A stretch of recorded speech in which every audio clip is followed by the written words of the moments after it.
alegria de receber em nossas casas. E, sem mais, nós passamos a palavra ao Paulo Tasso, recebendo ele com muito carinho.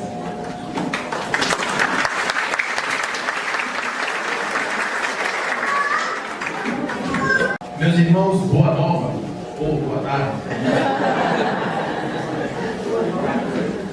É um prazer muito grande estar aqui com vocês, nessa casa cheia de energia, e para falar sobre Paulo e Estevão. E eu não sei se alguém aqui teve essa impressão. Paulo de Tarso vai falar sobre Paulo e Estevão, ou se alguém achou que era Paulo de Tarso de verdade. Porque às vezes a gente tem que explicar que o Paulo aqui é um genérico, o outro ficou na estrada de Damasco, mas esse aqui tem se esforçado apenas para ser, quem sabe, um dia digno de amarrar as suas sandálias. Quando meu pai botou esse nome em mim na década de 60, ele espírita, talvez ele não tivesse na sua cabeça a dimensão da responsabilidade que ele colocou sobre os meus ombros. Porque eu fui conhecer a figura de Paulo de Tarso depois de um tempo. Até um determinado momento, eu era apenas Paulo. Mas quando juntou os dois, aí sobre mim recaiu uma responsabilidade de não de sustentar, ou de imitar, ou de qualquer coisa, mas de pelo menos prestar atenção na vida dessa pessoa e o que essa pessoa, de certa forma, significou para todos nós.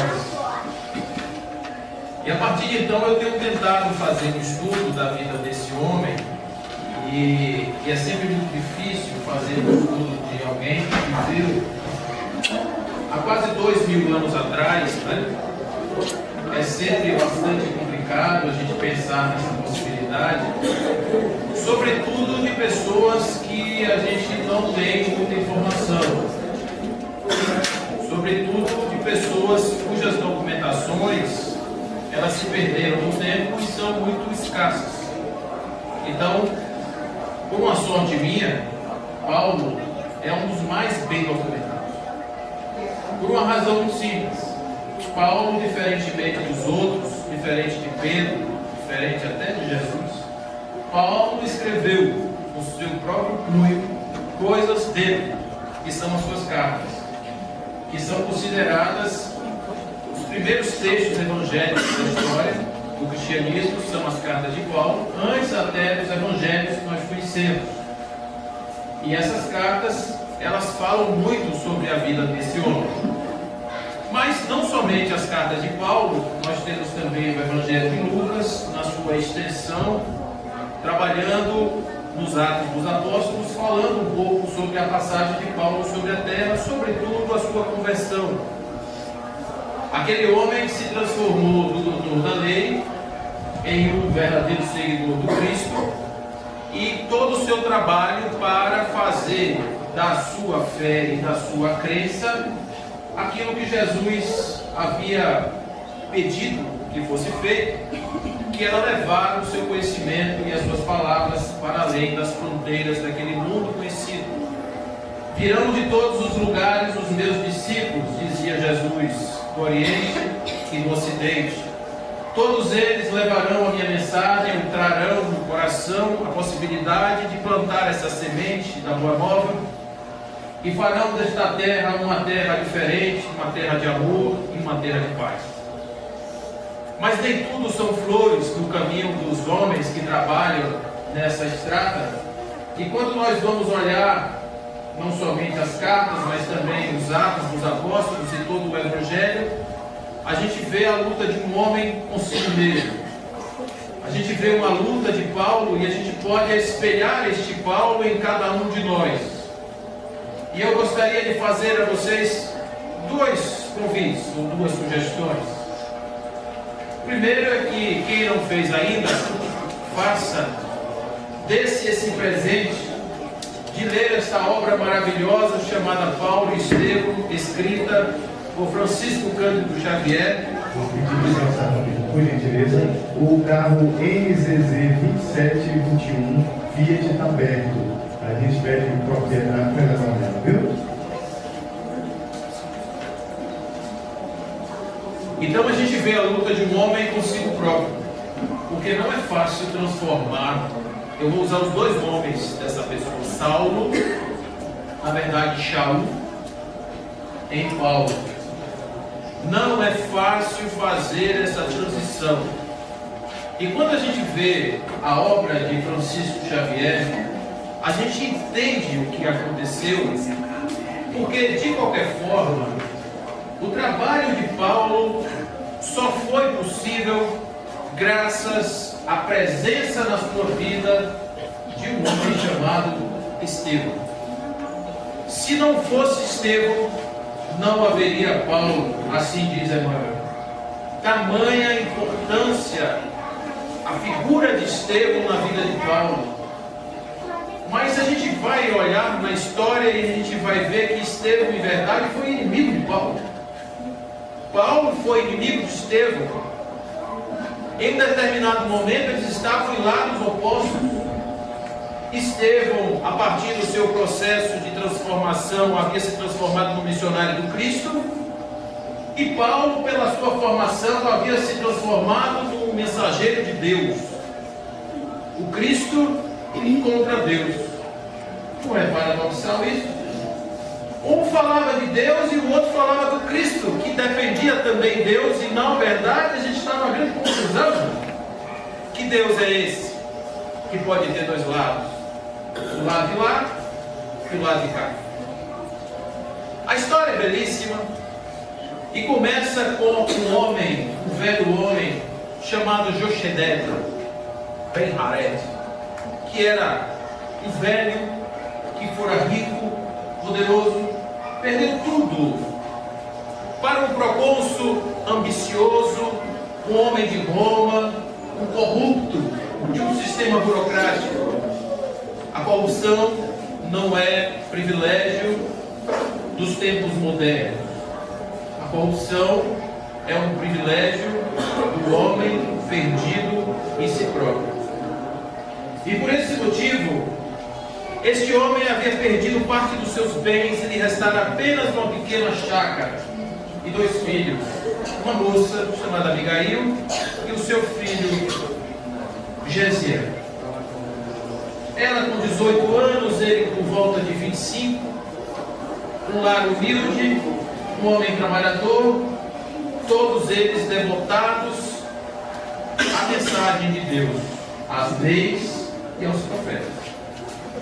E eles conseguiam estudar e extrair desses evangelhos velhos, desses textos antigos, uma mensagem renovadora, que inspirava os seus corações a viverem o bem. Mas existem as provas.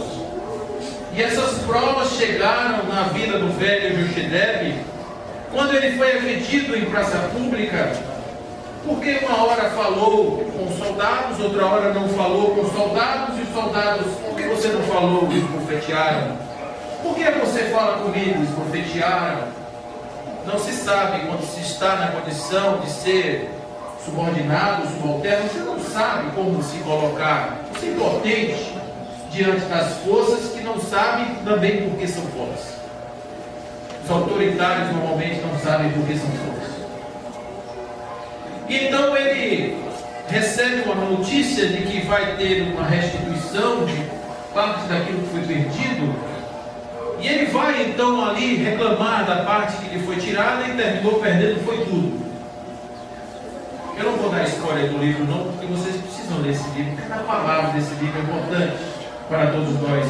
Portanto, eu vou tirar essa história apenas naquilo que seja despertar a curiosidade de vocês. Então, no momento em que ele perde tudo, ele tem uma vontade de queimar a fazenda desse Licínio Minúcio, porque ele gostaria de se vingar. E queima a fazenda, e o incêndio, que era pouca coisa, se alastrou, matou pessoas, ele foi preso, morto, e o seu filho foi colocado num barco para ser um escravo pelo resto da vida. A sua filha foi colocada na rua. Os destinos construíram os seus caminhos. E aquele Gesiel que caiu num barco se transformou num belo escravo. Era o que melhor remava, aceitava todas as coisas de forma muito carinhosa, porque ele tinha um preparo, uma base, um suporte que lhe capacitou até para ser escravo. Se lhe capacitou para ser uma pessoa que se subordinava aos critérios do mundo sem perder o seu coração. Ele estava preparado para essa missão. E lá, em determinado momento, ele teve a oportunidade de ajudar um oficial que estava doente. E nessa sua ajuda, ele se transforma em alguém, um benfeitor, e recebe uma ajuda para ser colocado numa praia, depois de ter adquirido também a mesma doença do homem que ele ajudou. Vai parar na casa do caminho pelos assaltantes que lhe tiraram o resto de coisas que tinha. E lá ele conhece Pedro, Tiago, João, Felipe, suas filhas, conhece a obra do caminho, e ele tem a oportunidade de expandir o seu conhecimento em torno do Cristo, agora com a base de Deus, fazendo exatamente o que Jesus fez. Eu não vim destruir a lei nem os profetas, mas eu vim dar cumprimento. Como se vive o verdadeiro amor a Deus, como se vive o verdadeiro amor ao próximo, como se constrói um entendimento em relação a Deus de forma expandida, a partir dos ensinamentos dos profetas que diziam que na terra haveria um ponto de luz que levaria o homem a uma nova compreensão de Deus, e este Deus que era dos exércitos e que foi tão traído e que foi tão abandonado pelo homem que queria apenas ídolos, bonecos de barro, queria apenas objetos de ouro ornados nos templos para poder adorar.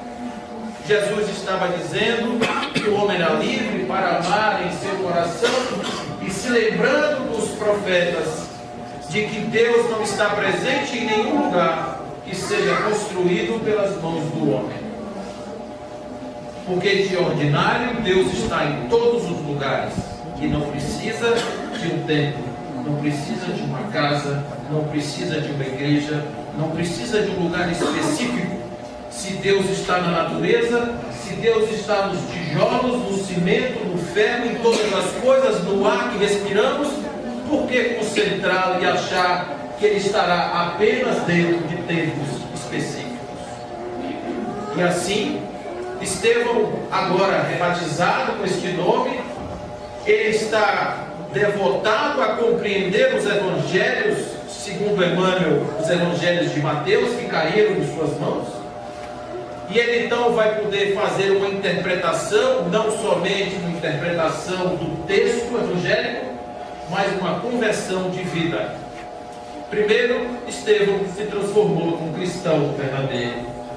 A partir da sua transformação, ele começou a ser uma pedra de tropeço para todas as pessoas que cruzavam o seu caminho, em nome da iniquidade, em nome da hipocrisia, em nome daqueles que achavam que Deus gostava apenas de quem lhe passava a mão na cabeça e que fazia as coisas que ele queria. Estevão agora estava preparado para ser o contraponto, ser a negação, ser o sentido oposto, que vai fazer com que aquele que convive com ele comece a pensar em si mesmo e dizer: será que eu vou fazer isso? Será que está correto isso? Os dois se encontram num debate, segundo Emmanuel, porque o Atos dos Apóstolos narra isso de forma muito sincera. Houve uma defesa de Estevão em relação àquilo que era a tradição do grande Deus, honrado por Moisés, por Isaac, por Jacó, por Abraão. E ele traz essa história, e a história também é muito bonita. Narra os grandes historiadores que em um determinado momento aquela figura, Abraão, recebendo o chamado de Deus, teria sido ordenado a sair da sua terra e ir a uma terra prometida, arrastando toda a sua descendência. E ele não tinha filhos. Então ele pensava: como é que eu posso ter uma descendência se eu não tenho filhos? Quem serão aqueles que serão os meus descendentes, se a minha mulher é estéril e não pode ter filhos? Então ele resolve, com a sua mulher, convidá-la para partir para um outro lugar, para ir para um outro lugar. E a mulher, quando ouve ele dizer: você vai ter minha descendência, diz: como assim descendência? Não tem descendência, eu não posso ter filho. Mas Deus disse que nós teremos filhos. Então a pobre mulher se sente compelida a empurrar uma escrava para que o seu marido fizesse dela um filho. E Agar foi escolhida para ser a mãe deste menino, Ismael. Ismael, que daria depois origem aos ismaelitas, que são os árabes, que estariam também criando toda uma descendência. E aí tem a grande questão de Isaac, os netos da descendência de Isaac e da descendência de Ismael, brigando até hoje por um pedaço de terra. Não se sabe se estão buscando petróleo ou se estão buscando a verdadeira posse no sentido de Deus. O fato é que essa história vai passar por um novo tempo, quando um outro homem recebe o mesmo chamado, Moisés. E Moisés vai receber um chamado a partir daqueles que estavam presos no Egito, por conta de um homem chamado José, que fora vendido pelos seus irmãos aos egípcios como escravo, porque eles tinham inveja da inteligência de José. José era muito sapiente, era um homem muito sábio, era um homem que chegou na prisão e começou a impressionar os presos, depois os guardas e depois até o próprio faraó, tornando-se um homem da corte. E mandou chamar os seus parentes. 75 pessoas vieram. Boa família, né? A gente fala de nepotismo hoje, né? Começa daqui. 75 vieram logo e depois vieram todos os outros, porque José estava bem de vida e ficou arrumando ali uma coisa para cada um, tinha comida, e eles vieram em nome disso, por conta de uma grande fome. Mas 400 anos depois, já não tinha mais o chefe de José, ninguém lembrava mais de José, José já tinha morrido, e os descendentes de José eram escravos, que não tinham, estavam agora incomodando aquele povo. Moisés, que fora tirado daquele lugar de uma forma extremamente inusitada, porque a sua mãe pegou ele com 3 meses, a sua irmã, e coloca no barco, ele então vai ser recebido pela filha do faraó, aquela história toda, ele vai criar e etc. Durante 40 anos ele será colocado na condição de um ser maravilhoso, vivendo em lençóis de linho. Eu fico pensando Moisés acordando de manhã naquela cama maravilhosa, naqueles lençóis egípcios, de algodão egípcio, e ele olhava pelas janelas e via aquele mundo de areia, aquelas pirâmides, aquelas coisas maravilhosas, e ele via aquele povo lá sendo escravizado, e quando ele começa a sentir a ideia de que ele era irmão daquelas pessoas, vocês imaginem a culpa de Moisés. Imaginem a consciência de Moisés, olhando aquelas pessoas ali trabalhando na areia, e Moisés então ali, ó, tudo bem bom, comendo, comida, roupa lavada, de graça, tudo bacana. Um belo dia, 40 anos de vida, ele levou 40 anos para se arrepender.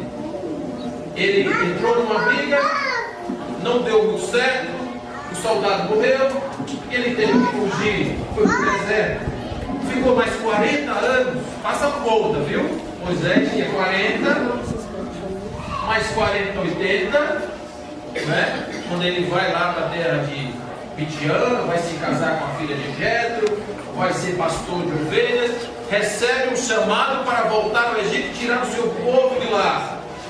Ele volta com 80 anos, faz toda aquela conversa que vocês já sabem, de atravessar do mar, etc.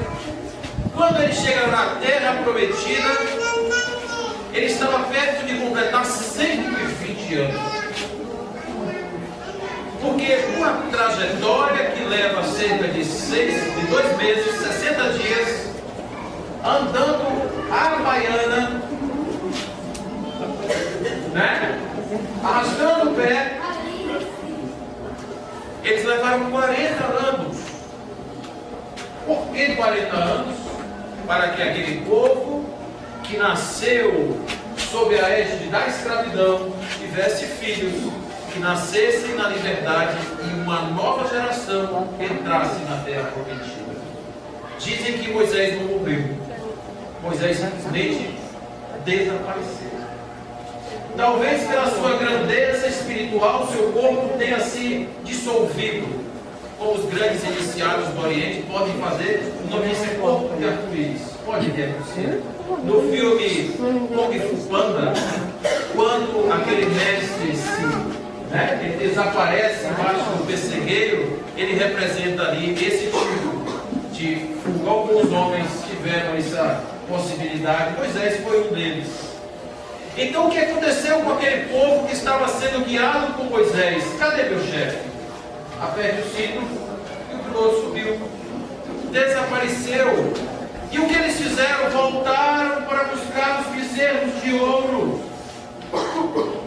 E, mais uma vez, perdidos numa imensidão de leis e costumes frios, que impediram que a verdadeira essência de Deus entrasse nos seus corações, se tornaram guerreiros, se tornaram aqueles subservientes de um Senhor dos exércitos que matavam os seus oponentes. Óbvio que isso não tem nada a ver com Deus. Precisou que chegasse Jesus. E o que Estevão defendia era aquilo que os Espíritos depois vão dizer. Estevão estava defendendo uma segunda revelação.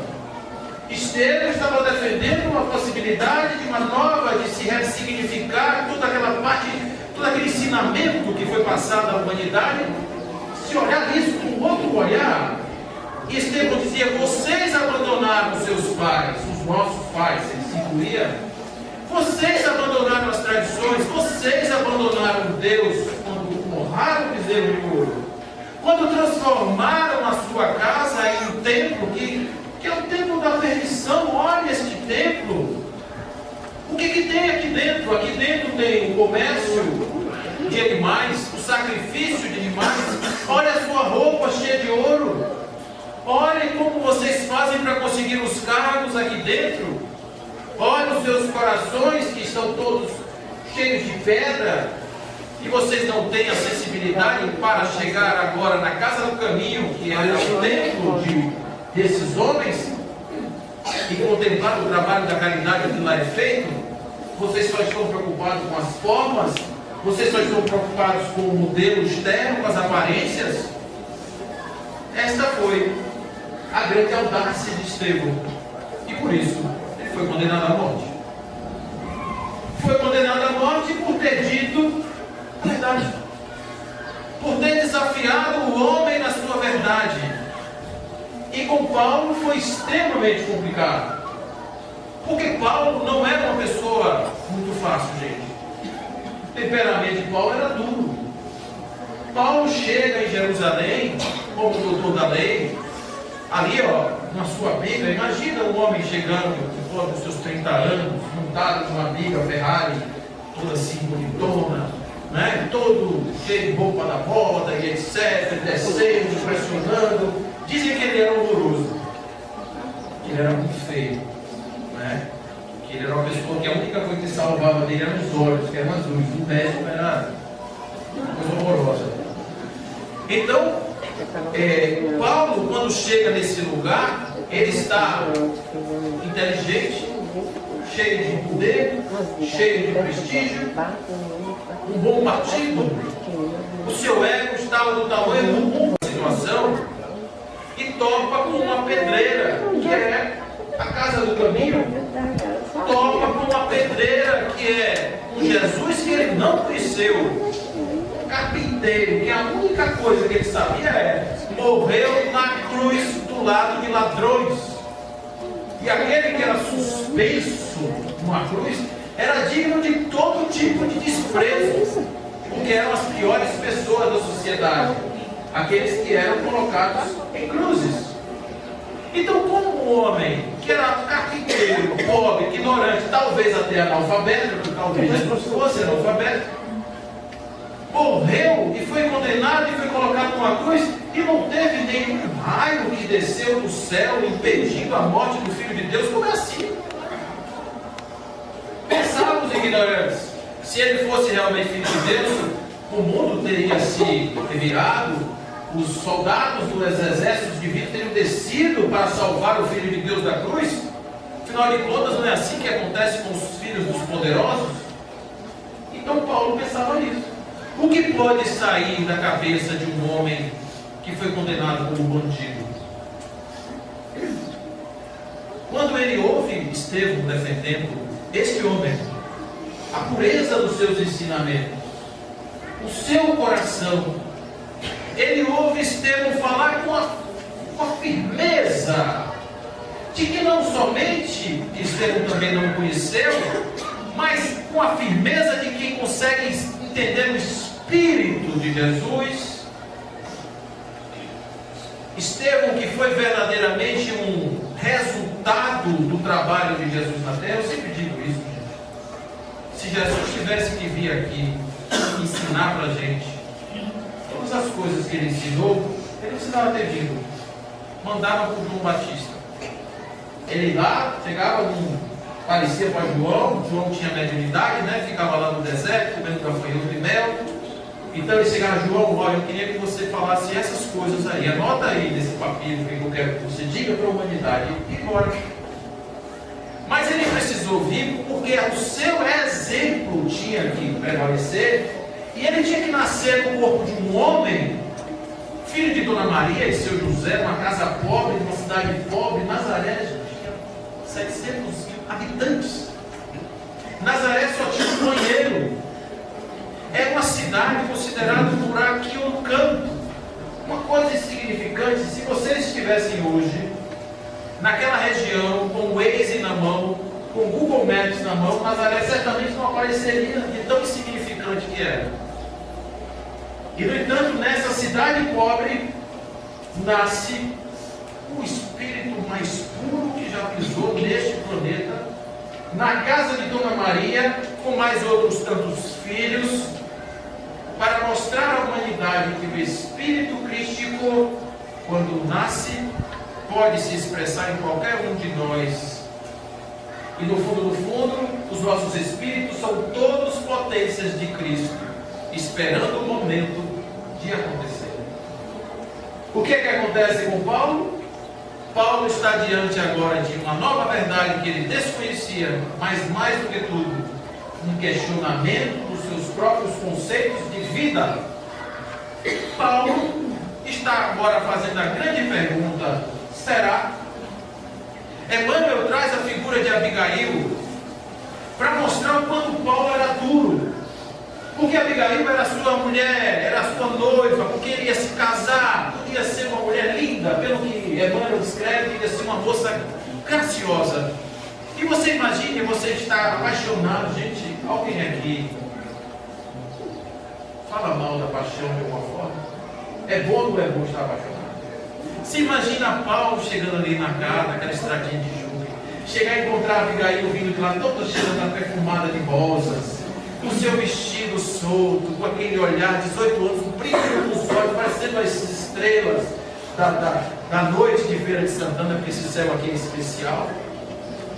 Então, vocês já imaginaram esse homem, o coração dele batendo no peito por aquela menina, para se casar com ela, para tê-la como esposa, ter seus filhos, os sonhos, ele que era todo certinho. Vocês já imaginaram isso? E de repente essa pessoa tem que abrir mão de Abigail por causa de convicções religiosas, para dar satisfação aos outros.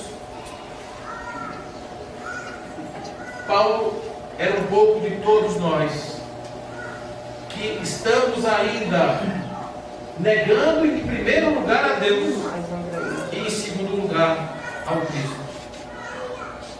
Negando em nome de quê? Ah não, mas eu tenho que fazer. Eu tenho minhas obrigações dentro de casa. Eu tenho que fazer tal coisa. Não, quando eu aposentar, eu faço isso. Quando eu não sei o que, fica botando sempre uma condição para. A gente faz o que Paulo fez. E a gente às vezes abre mão de coisas importantes em nome das aparências. A gente nega as possibilidades, os nossos corações são fechadinhos, não é? Para novas possibilidades, para novas verdades que estão aí despertando em todos os lugares. A gente fica difícil entender isso. E é nesse momento que esse homem, na presença de Abigail, no embate com Estevão, ele vai em direção à causa dos seus infortúnios. O que nós fazemos quando nós estamos diante daquilo que a gente não gosta? A gente combate, a gente briga, a gente luta. E foi o que Paulo fez. O que Estevão fez com Paulo mostrou: você aí dentro tem outra pessoa. Você aí dentro pode pensar como eu. Você aí dentro pode ser diferente. E ele então levava o tempo inteiro se questionando: meu Deus, quem é esse Jesus que em todo lugar me atormenta?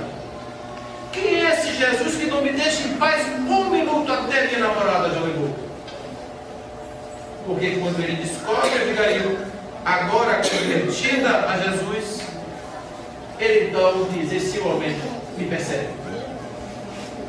E ele sai em perseguição de Jesus que o perseguia.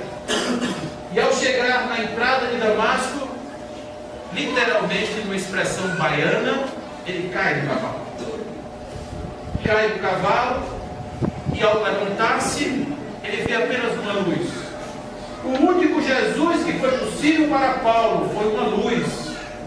Paulo não encontrou com Jesus de carne e osso, encontrou com Jesus de luz. E diz a ele: por que você me persegue, Paulo? Quem és tu? Eu sou Jesus. O que queres que eu faça? Esse é o sinal da rendição do homem, que já vinha sendo futucado por dentro, que já vinha sendo estimulado por dentro. Viu o exemplo de Estevão, viu o exemplo dos homens do caminho cuidando dos leprosos, dos doentes, dos velhos, viu o amor sendo colocado como um trabalho em tempo integral, e ele pensou: eu posso ser um deles. O que acontece nessa virada de chave de Paulo? Os estudiosos que estudam a vida de Paulo, Batirma, sobretudo, falando sobre Paulo, a figura de Paulo, Paulo histórico, questionam algumas coisas evangélicas sobre Paulo. Algumas passagens. As cartas de Paulo, por exemplo, das 13 que foram escritas, supostamente por ele, apenas 7 são reconhecidamente cartas de Paulo, 6 não são de Paulo. Mas são consideradas cartas de Paulo, assim como algumas coisas que aconteceram com Paulo. Eu vou contar para vocês histórias de Paulo, para vocês terem ideia de como o povo fantasiava. Paulo gostava de falar muito. E um dia, Paulo estava fazendo um discurso tão longo que o homem caiu da janela, dormiu na janela. Já imaginaram? Que discurso longo? O pobre do rapaz sentado na janela caiu e morreu. E aí, para não perder o fio da sua meada, ele desceu, chegou ali da linhada, ele foi ali, né? Pegou o homem, ressuscitou o homem e voltou para fazer sua palestra no outro dia. Não é verdade? Essa é a história de Paulo. Outra história de Paulo que está em Atos dos Apóstolos é a história de quando Paulo chega numa cidade. Ele encontra lá um tal de um pregador chamado Barjesus. Barjesus era um picareta que enganava as pessoas.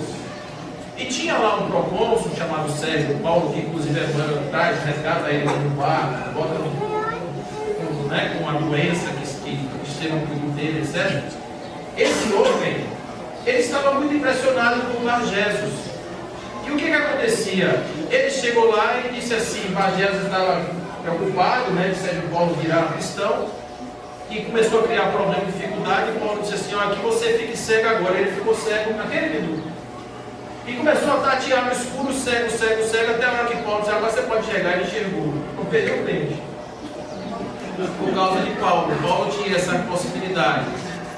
Certa feita, Paulo chega com Barnabé em Listra, e lá estava uma pessoa que tinha nascido sem movimento na perna. Como é que chama hoje? Eu nem sei mais. Antigamente era aleijado, hoje é o quê? Deve ser paraplégico, né? Esse é o nome. Então, era tão bom contar a história do evangelho com aleijados, né? Hoje tinha um paraplégico, um hemiplégico, um tetraplégico, né? Assim, um hexaplégico, assim, precisa ser mais específico. Então tinha esse homem que não andava, e Paulo então faz com que ele se recupere, e eles, os dois, eram reconhecidos agora como Zeus e Hermes. Então eles eram conhecidos como deuses, eles foram tratados como deuses. O povo pegou uma carruagem e voltou cheio de flor, parecia essas carruagens do Bonfim, cheio de flor, né, para poder homenagear, e eles diziam: gente, eu sou humano, eu sou humano. E até que descobriram que ele era humano. Quando eles viraram humanos, eles foram apedrejados. Paulo quase morre, foi jogado no mundo de lixo. E até pegaram o Paulo e disseram: esse é um homem difícil de se matar. Bruce Willis. Então o que acontece com Paulo? Então Paulo tem essas coisas, mas tem outras passagens interessantes de Paulo. Por exemplo, tem uma história do leão. Eu tenho certeza que a maioria de vocês talvez nunca tenham ouvido falar. Mas Paulo via nas suas viagens, ele andava muito sozinho, ele andava pelo estado, ele era muito. E certa feita ele encontrou um leão. E o leão disse para Paulo em voz humana que queria ser batizado por Paulo. E Paulo então batizou o leão, converteu o leão ao cristianismo. O leão ficou muito feliz e foi embora.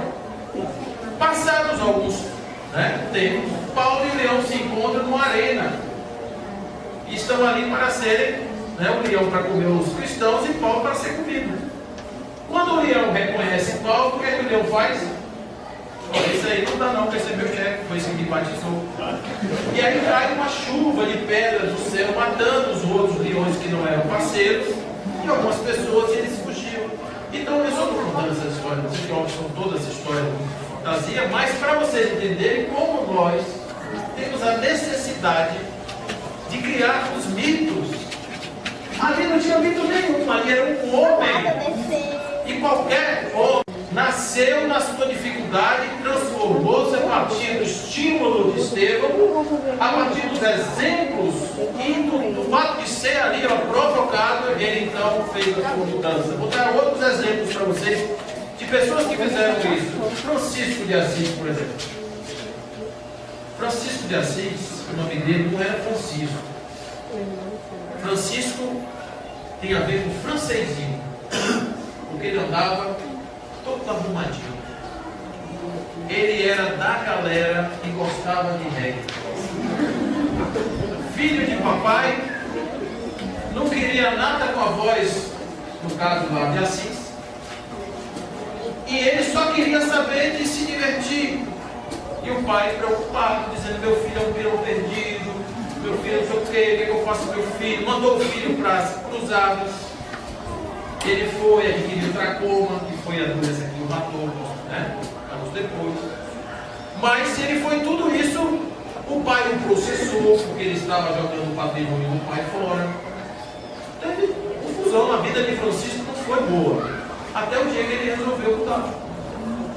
No dia que ele resolveu mudar, ele tirou a sua roupa, ele fez o que o cego fez quando encontrou-se com Jesus, jogou a sua túnica que o protegia do lado de fora e assumiu uma nova posição diante de uma nova forma de ver o mundo. Francisco se transformou no pobrezinho, se transformou no exemplo, se transformou no espírito de luz, mas era homem. Tanto era homem que ele, quando estava ao lado de Clara, quando ele sentia a Clara clarear na sua mente, ele se jogava nas rosas. Por quê? Porque ele não queria dar razão às suas emoções humanas. Assim como Paulo também, que dizia: o que eu não quero, eu faço mole, mas aquilo que eu quero, eu não consigo fazer. É melhor casar do que abrasar, dizia Paulo. Homens não são deuses, são homens. Outro interessante, Gandhi,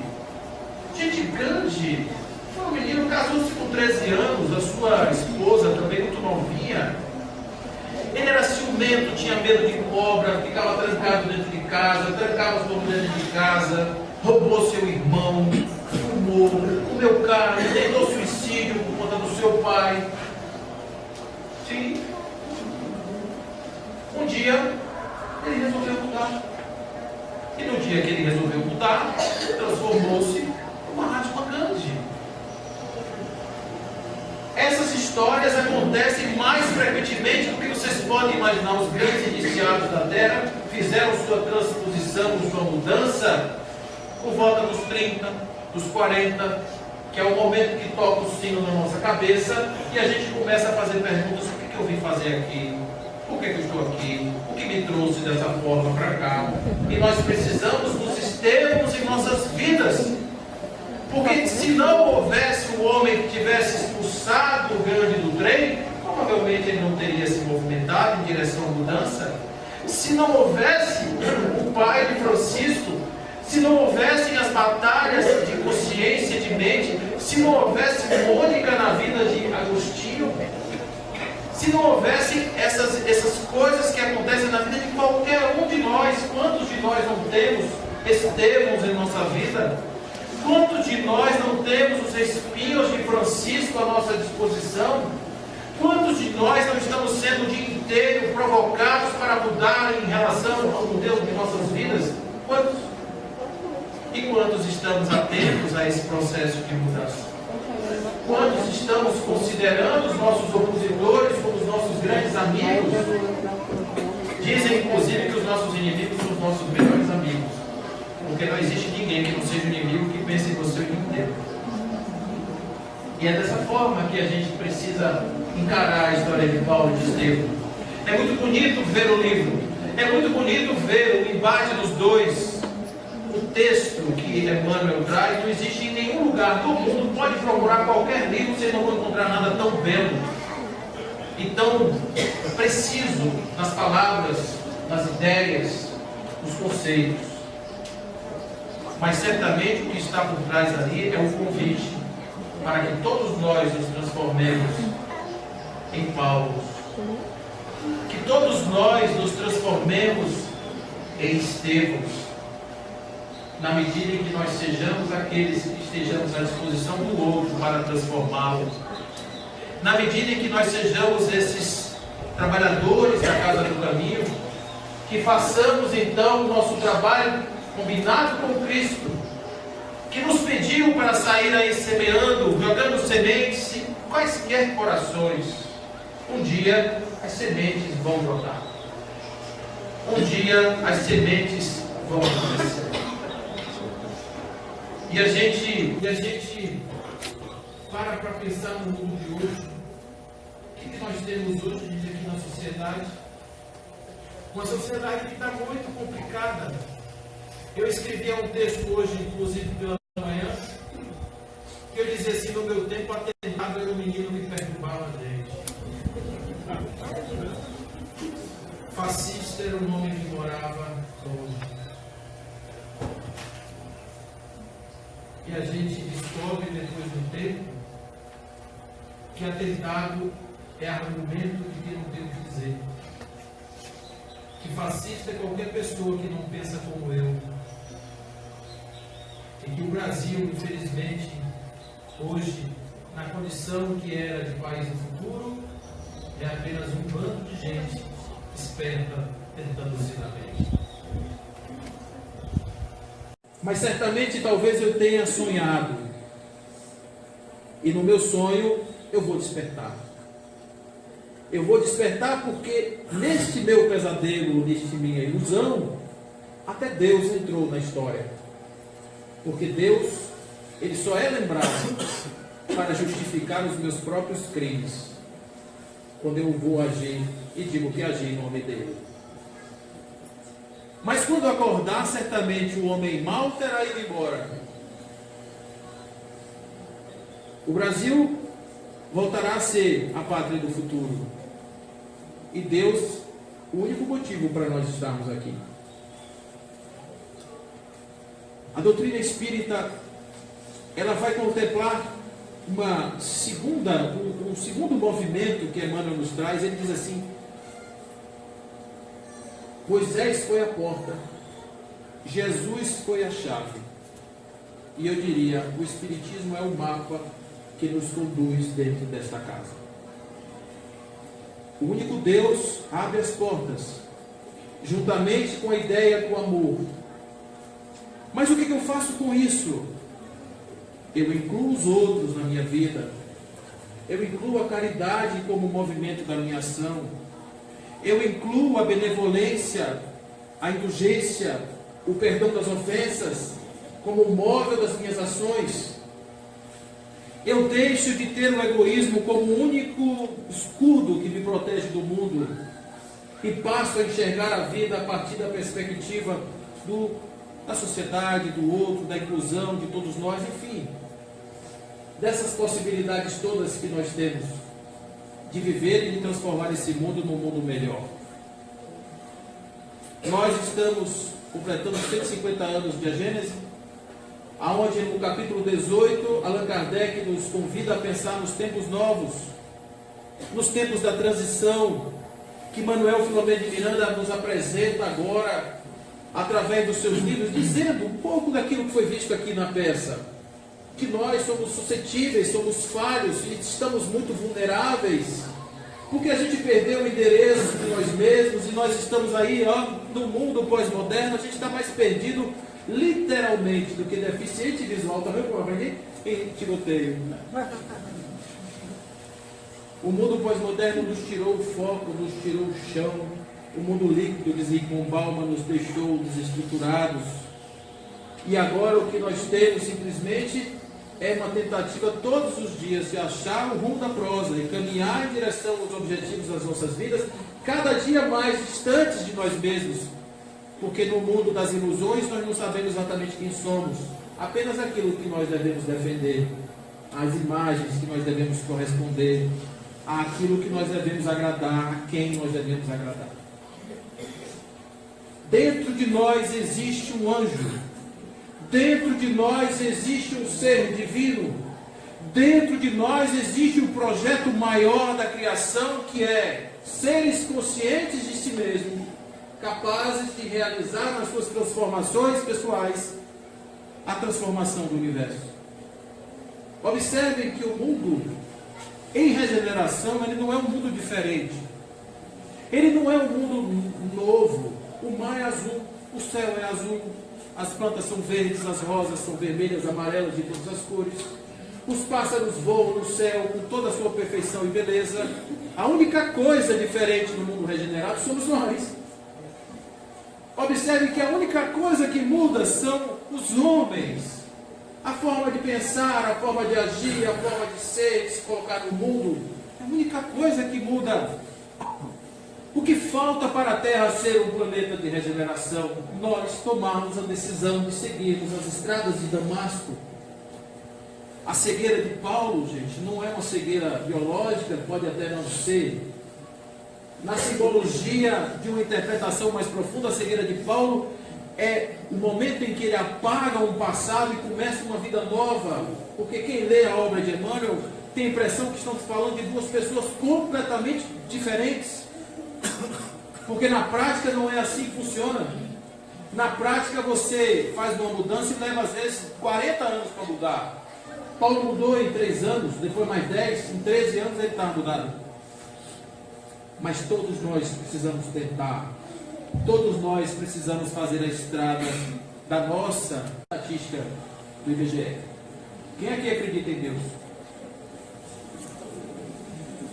A segunda pergunta mais difícil. Quem aqui ama a Deus? Muito bem. Essa é a resposta mais fácil de se dar, sabia? Quem aqui tem coragem de amar o inimigo? De verdade.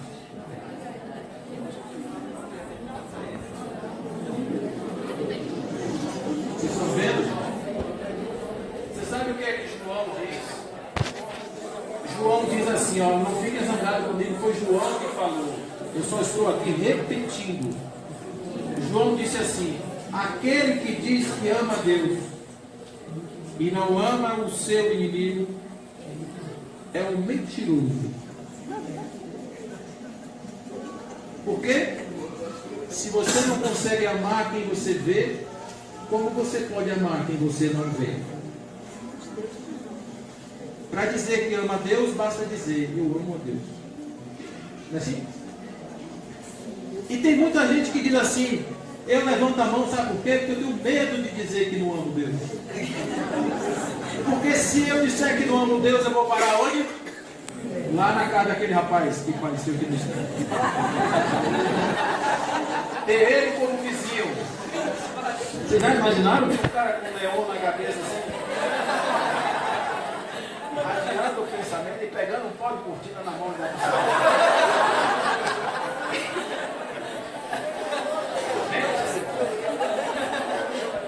É demais.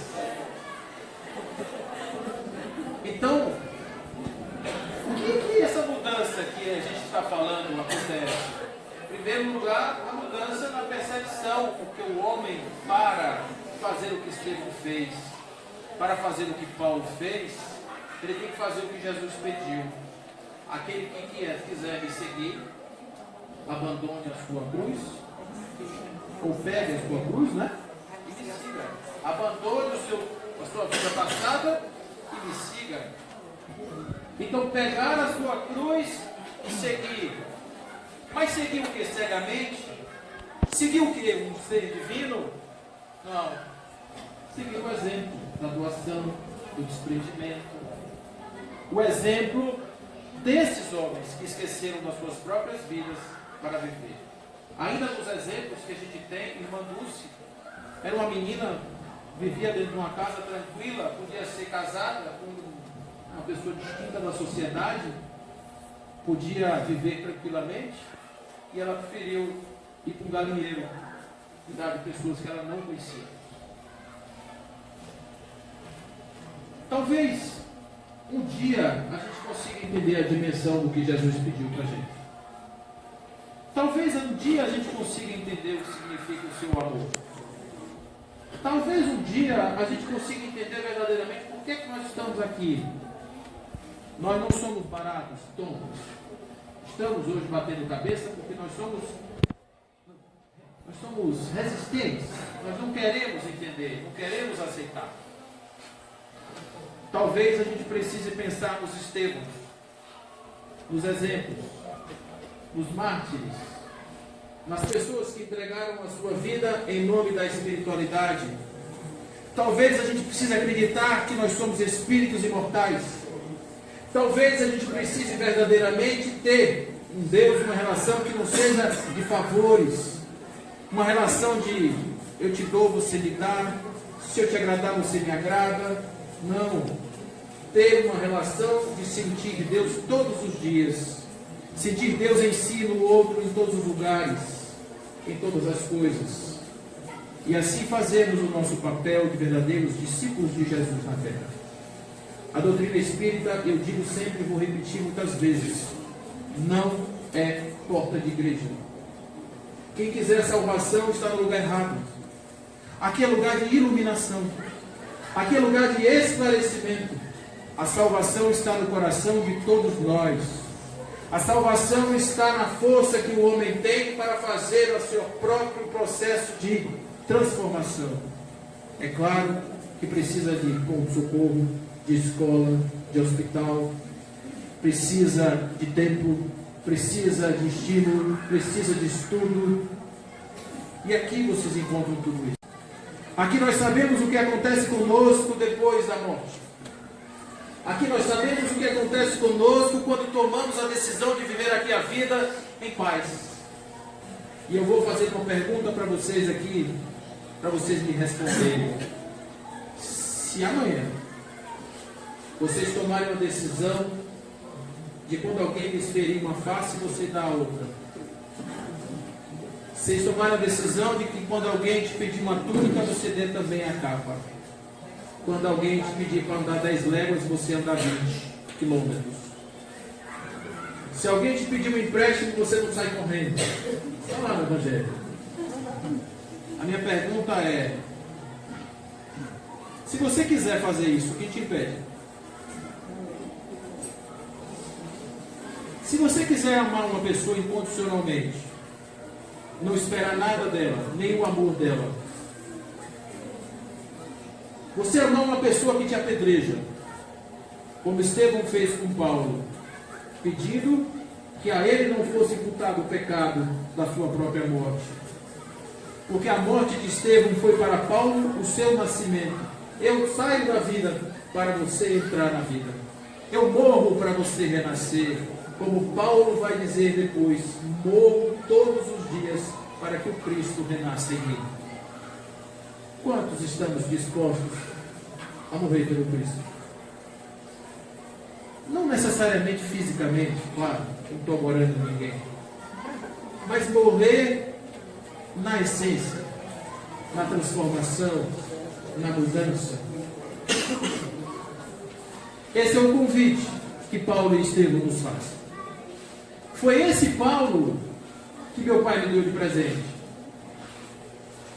E eu confesso a vocês que um dia, quando eu chegar lá no plano espiritual, se eu me encontrar com ele, sim, quando talvez, não sei, eu vou dizer: meu irmão, você está me devendo uns 20 mil quilômetros. Porque tu andou 10 mil, eu já teve o teu nome ter andado pelo menos uns 30. E obviamente que muito feliz de ter tido um mestre como esse, que me deu pelo menos um estímulo para tocar minha vida. Todos podemos ser Paulo e todos somos Estevãos. Todos temos Estevãos em nossas vidas e todos temos Paulos ao nosso lado. Vamos reconhecer os Estevãos em nós, os Paulos dos outros, os Estevãos dos outros, os Paulos em nós, para quem sabe um dia possamos olhar no espelho e ao invés de enxergar a nós e ao outro, enxerguemos apenas Deus. Apenas o que somos, verdadeiramente. No mundo totalmente unido nos laços do amor, fazendo com que esta grande celebração desta casa de luz sejam pontos luminosos na sociedade. Que lá fora se discuta até questões outras, pequenas do dia a dia, arrumações sociais, mas que o coração do homem esteja apenas e tão somente povoado de um único sentimento, o sentimento de amor, de união, de fraternidade e da caridade. Leon Denis escreve um livro chamado Socialismo e o Espiritismo, aonde ele diz que as ciências sociais serão aquelas que vão pautar a relação no mundo regenerado, mas não aquelas que serão impostas, mas as que serão construídas pelos corações pacificados em nome do amor. Não aquelas dos ditadores sanguinolentos, não aquelas das imposições do cesseamento do pensar e das liberdades, mas ao contrário, dos corações livres que amam sem limite.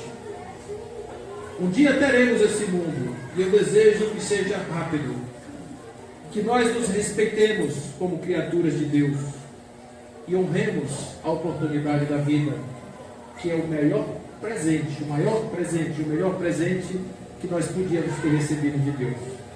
A oportunidade de estarmos aqui e, como Paulo, termos para encontrar uma nova vida. Que todos encontrem uma nova vida e que todos se levantem diante dos seus próprios escombros para descobrir o quão maravilhoso é viver nesse mundo que Deus nos deu. E acima de tudo, que nós possamos pegar a porta aberta por Moisés, a chave que nos foi dada por Jesus, o mapa que nos foi entregue pelos Espíritos, para que nós possamos aqui agora fazer dos nossos caminhos iluminados para iluminar as estradas de sombras dos nossos irmãos das trevas, os nossos irmãos que ainda chafurdam na ignorância. Todos somos convidados para trabalhar em nome do Cristo. Trabalhemos então em nome deste amor, em nome deste Deus, e vamos transformar este mundo em um mundo de paz. Fique com Deus, que assim seja.